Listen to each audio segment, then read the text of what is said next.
Hi friends, ಈ ವರ್ಷದ ಮೊದಲನೆಯ ಮಳೆಯಲ್ಲಿ ನೆಂದುಬಿಟ್ಟಿದ್ದೀವಿ. ಬೆಂಗಳೂರು ಜಿಲ್ಲಾ ಪೆನುಗೊಂಡಗೆ ಮದುವೆಗಂತ ಹೋಗ್ತಾ ಇದ್ವಿ. ಎಕ್ಸ್ಪೆಕ್ಟೇ ಮಾಡಿರಲಿಲ್ಲ ಮಳೆ ಬರುತ್ತೆ ಅಂತ. ಫುಲ್ಲಾಗಿ ನೆಂದಿದ್ದೀವಿ. ಏನು ಮಾಡಬೇಕು ಅಂತ ಗೊತ್ತಾಗ್ತಾ ಇಲ್ಲ. ಒಂದು ಖುಷಿ ಏನಪ್ಪ ಅಂದರೆ ಈ ವರ್ಷಕ್ಕೆ ಮೊದಲನೇ ಮಳೆಗೆ ನೆನೆಬೇಕು ಅಂದ್ಕೊಂಡಿದ್ವಿ. ಅದಕ್ಕೆ ಅದು ಒಂದೇ ಸಲ ಆಸೆ ತೀರ್ಸ್ಬಿಟ್ಟಿದೆ ದೇವರು.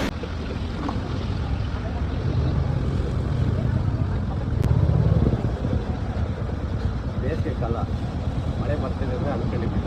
ಬೆಂಗಳೂರಿಂದ ನಾವು ಡೈರೆಕ್ಟ್ ಹೋಗ್ತಾ ಇದ್ದೀವಿ ಗಾಡಿಯಲ್ಲಿ, ಟೂ ವೀಲರಲ್ಲಿ. ಸಿಕ್ಕಾಪಟ್ಟೆ ಮಳೆ, ಎಕ್ಸ್ಪೆಕ್ಟೇ ಮಾಡಿರಲಿಲ್ಲ ಮಳೆ ಬರುತ್ತೆ ಅಂತ.